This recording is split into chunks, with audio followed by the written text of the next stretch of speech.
Hey guys, this is No Solution. I'm Scott, and I wanted to do a ranking and just generally talk about one of my favorite bands, the prog rock supergroup Transatlantic. They recently announced that they were calling it a day, at least as far as making any new material. So I thought it'd be a good opportunity to talk about them and maybe turn some people onto them. So they Transatlantic formed in 1999. It was the idea of Neil Morse, who at the time was the frontman and main songwriter for Spock's Beard, another prog band, and Mike Portnoy, who at the time was in Dream Theater and has gone on to a million other projects. Originally, they wanted to get Jim Mateos from Fates Warning to play guitar, but he was not available at the time. So they went to Roy Nastolt from the Flower Kings, and then they filled out the band with Pete Travis on bass. Pete Travis is from Marillion. And there we go, straighten that out a little bit. Anyway, so that's the origin of the band. I guess before we get into it, if you haven't heard them, this is very upbeat, positive, progressive rock. I would say a bit in the style of Yes. They don't really sound like Yes, but to me they have the same vibe. Like I said, very upbeat, very positive, and it's also very Beatles influenced. There's a lot of vocal harmonies, really cool vocal harmonies that that increase as they went on and became kind of, I guess, more familiar with each other, more comfortable with each other. The two main songwriters are Neil Morse. His stuff is much more melodic, kind of straight ahead. And Roy Nastolt is a bit more of the quirky, weird, I guess, in prog terms, he's a bit more the King Crimson, whereas Neil Morse is more the Yes and Beatles. So yeah, let's just get right into it, I guess. One other thing. This band is all about excess. Their albums are all 70 plus minutes long. They're known for their epics, 20, 25, 30-minute songs. One entire album is one song. So that's what you're getting into if you want to start listening to Transatlantic. I was struggling to find something to, like, a bite-sized thing that somebody could check out. But it's really hard because kind of their big songs are their big songs. So we'll start with the debut here in 2000. It's titled SMPTE, which is their initials, and it's some kind of time coding for recording also. So kind of a musician's joke there. So there's the track listing there. You can see the times. We start out right away. You're diving right in. 30-minute song, all of the above. Excellent song, lots of different movements, very catchy, great melodies, and We All Need Some Light, the second song. They play that at every concert. A bit more ballady, but more song based. So I guess I'll leave a link to that. Maybe that would be something that a newcomer could listen to and see if maybe they want to pursue further without diving into a crazy epic song. Mystery Train, not much to say about that. It's okay. My New World is the Roy Nastolt composition on this album.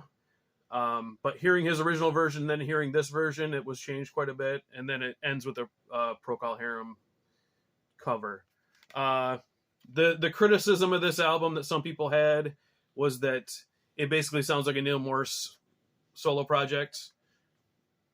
Like I said, Royna brought in one song and it was changed quite a bit, and really by the time it was over, it sounds like a Neil Morse song. There's a bonus disc to this, which is where you can hear the original version. I don't have the bonus disc version because I got this late. I just burned a CDR of it. And it's some studio stuff, some alternate takes. Nothing real essential to that. I wouldn't say you got to hunt down this bonus disc. But out of the 5 studio albums, I rank this one number 4.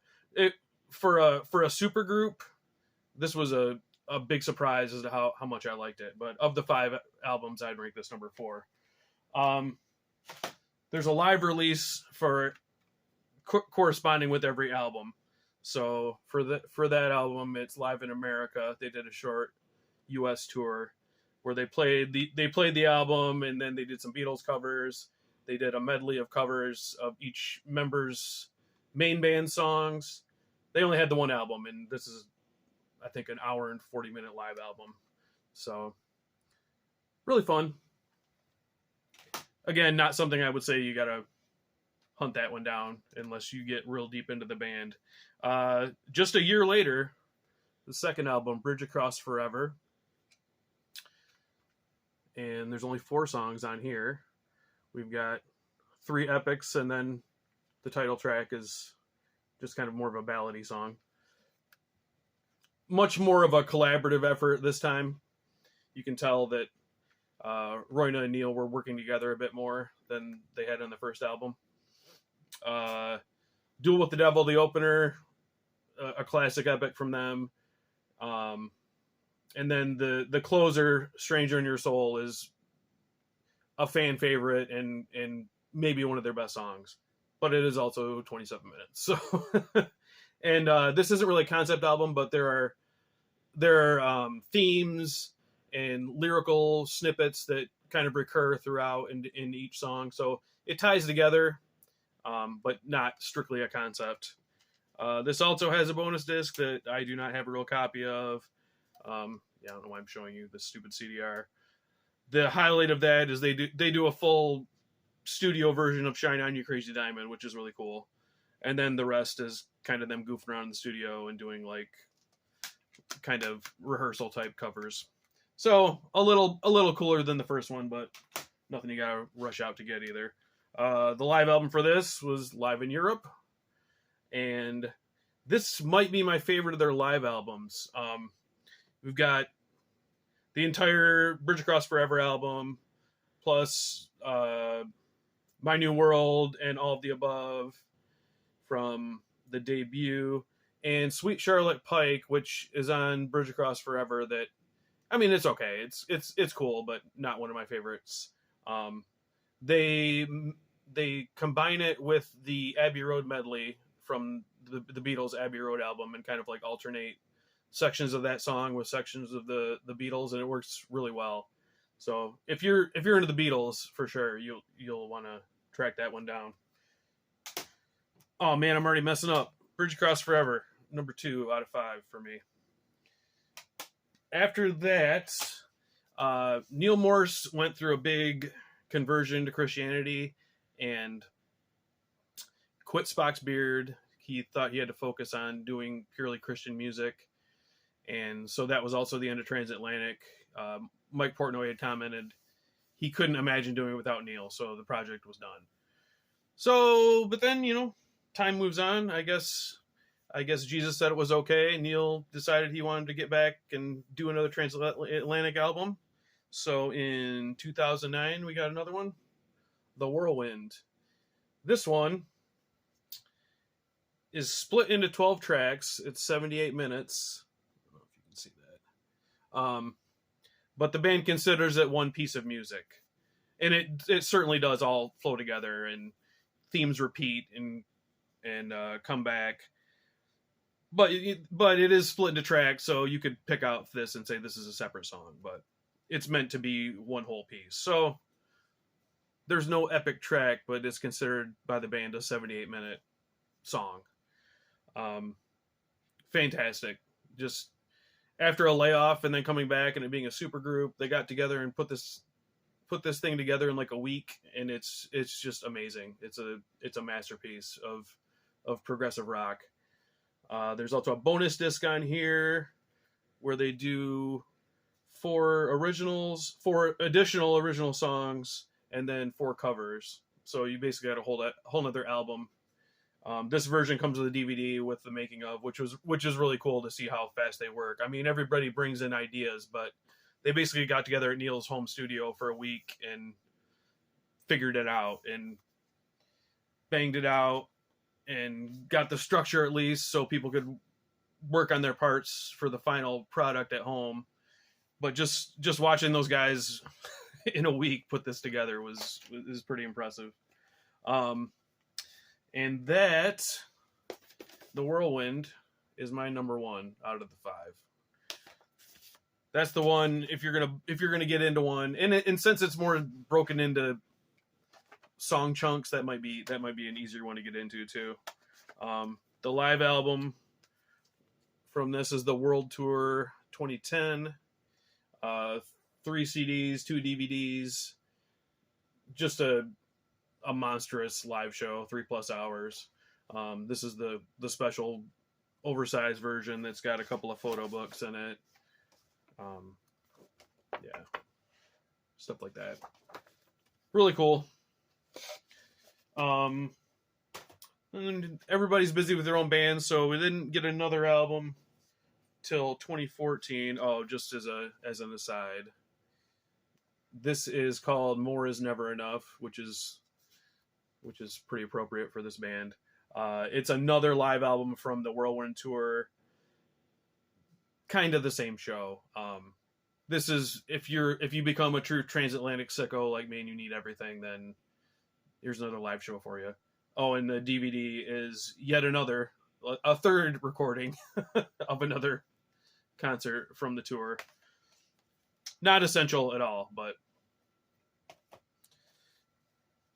so album number 4, Kaleidoscope. Like I said, 2014. This one, after the high of the Whirlwind, we come back with this one. We've got 2 epics at the front, at the opening and closing the album, and then 3 more song-length songs in the middle. A bit of a disappointment to me. The first song, Into the Blue, is 25 minutes and just kind of is nothing in it really grabbed me. The 3 song-length songs are okay. Nothing that I'm gonna be reaching for, and I can't wait to hear that one again. The title track, Kaleidoscope, 32 minutes. That's pretty good, but by that time you've already been listening to the album for 40 minutes and nothing's really blowing you away. There's a bonus disc on this that's all covers. It's got some cool covers. And You and I from Yes, Goodbye Yellow Brick Road, Nights in White Satin, Indiscipline from King Crimson. Some cool cover choices. This is my number 5. I still enjoy it, but this is one that I only break out if I decide I'm going to listen to all the Transatlantic albums. So there's that one. There's a bonus DVD also, making of. Then we've got the accompanying live album, Kaleidoscope. And, they play the whole new album. And now we're at the point where they got so much material, they're starting to do medleys. They do about a 30-minute version of the Whirlwind instead of the full 78 minutes. They're combining All of the Above and Stranger in Your Soul instead of doing the whole versions of each one, which I get it. You want to cover all your material, but I'd rather they just pick one and play it. But anyway, cool live album, but nothing essential either. Then big break. They did not come back until 2021, but in the spirit of the band, they came back. More Is Never Enough. So the Absolute Universe. These are the 2 versions that were on CD. This is the Breath of Life, the abridged version, and then this is it Forevermore, the expanded version. There's also a Blu-ray version called the Ultimate Version. So when they were recording this, apparently Neil felt they should cut it down to 1 disc length, and the rest of the band wanted to keep the longer version. So they compromised and did both. It's not just an edited version of this. There are different members doing vocals on the songs here that aren't on this one. The music is there's a few different little parts. The musically is not that different, but there's different lyrics, different vocalists. And of the two, I went back and forth, but of the two, I think I prefer this one. There's a theme that runs through more so on this one, a musical theme that I find a little bit annoying. Um, belong, belong, never to belong, and it's just I don't like it that much. It's all over this, and it's much less on this, and this is just kind of more. I feel it has the spirit of this, but gets a bit more to the point. So, but you can choose. And then the Blu-ray version, the ultimate version, is kind of a combination of the two.